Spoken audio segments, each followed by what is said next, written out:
Doctor BR Ambedkar.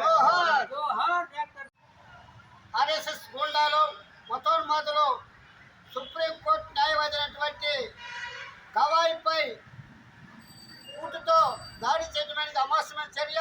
దీన్ని ఖండిస్తూ ప్రజా సంఘాల ఆధ్వర్యంలో నల్ల రిబ్బన్లతో నిరసన కార్యక్రమం తెలియజేస్తా ఉన్నాం.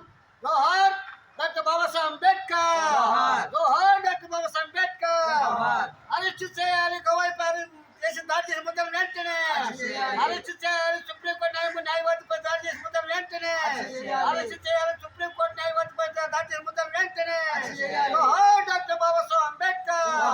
అరికట్టాలి దళితులపై దాడులను, అరికట్టాలి ఎస్ఎస్టీపీసీపై దాడులను, అరికట్టాలి ఎస్ఎస్టీపీసీపై దాడులను.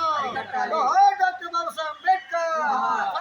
కొనసాగిస్తాం అంబేద్కర్ విధానాన్ని, కొనసాగిస్తాం అంబేద్కర్ విధానాన్ని. సోదరులారా, భారతదేశంలో ఉన్నటువంటి అత్యున్నతమైన సర్వోత్తరమైన న్యాయస్థానంలో ఉన్నటువంటి పెద్దలు గౌరవనీయులు రామకృష్ణ గవాయిపై నిన్న ఒక కేసు విచారణ జరుగుతుండగా అత్యున్నత న్యాయస్థానంలో బూటు విసిరి అగౌరవపరిచినటువంటి న్యాయవాదిపై వెంటనే చర్య తీసుకోవాలని చెప్పేసి కేంద్ర రాష్ట్ర ప్రభుత్వాన్ని డిమాండ్ చేస్తూ ఈ యొక్క నిరసన కార్యక్రమం తెలియజేయడం జరుగుతూ ఉంది. ముందుగా గౌరవనీయులు పెద్దలు నవ్యాంధ్ర మాదిగా చర్మకారు డప్పు కళాకారు పోరాట సంఘ వ్యవస్థాపక అధ్యక్షులు అన్న కౌలపల్లి గోవిందప్రసాద్ని పూలమాల వేసి కోరుతా ఉన్నాం. అదేవిధంగా ఈ సందర్భంగా మా అన్నయ్య మాట్లాడుతూ కోరుతా ఉన్నాం.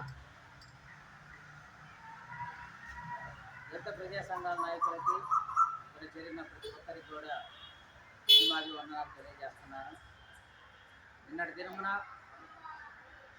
అత్యున్నతమైనటువంటి న్యాయ